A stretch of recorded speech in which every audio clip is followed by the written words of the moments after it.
Hi there. In a recent video, I stressed the fact that I'm leaning more towards talking about composition than I am talking about gear. I'm unfortunately a bit of a gear junkie.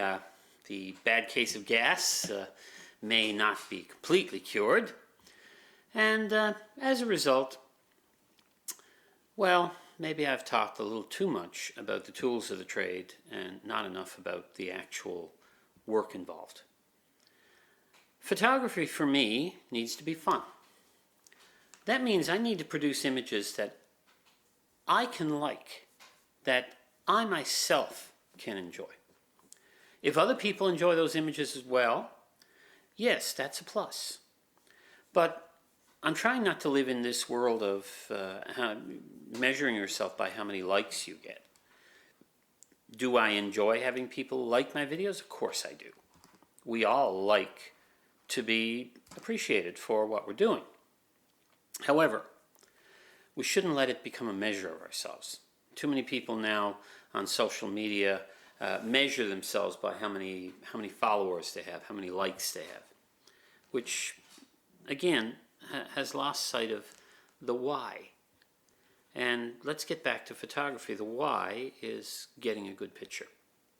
So don't delude yourself. Don't start limiting yourself just because you don't want to have to do the work.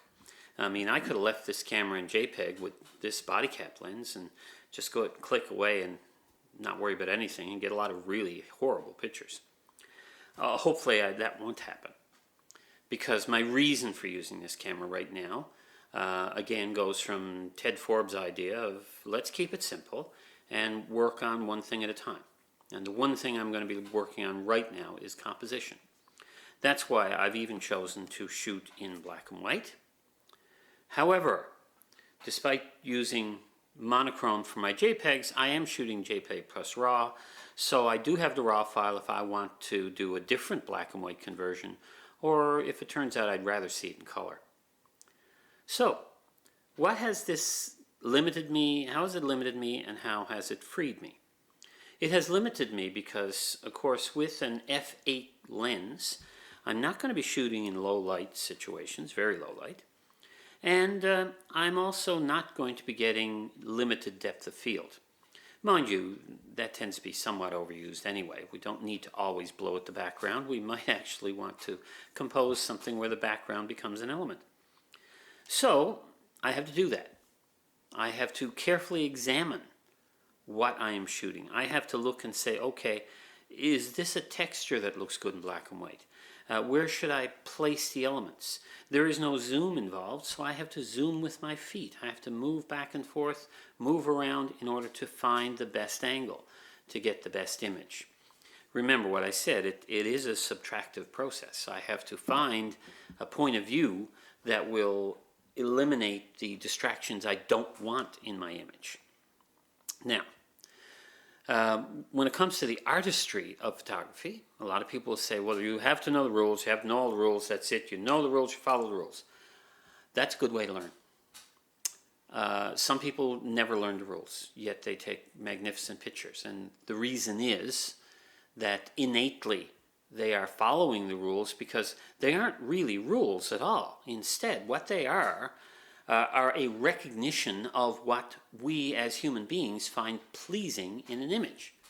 So something like the rule of thirds, or more precisely the idea of golden mean, well, that is something that we see. We don't necessarily have to actually have it spelled out for us. So the natural artist, the one that didn't need all the training, who sees and knows how to produce an image, they will do a great job despite the fact that they will not be able to sit down and discuss the rules.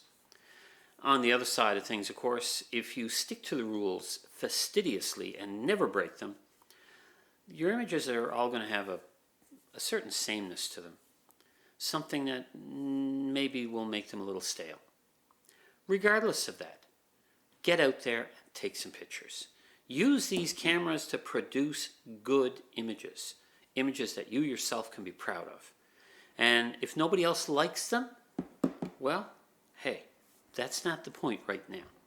If you are shooting headshots for a client, obviously you need to shoot something they're going to like. They may want something that makes you cringe.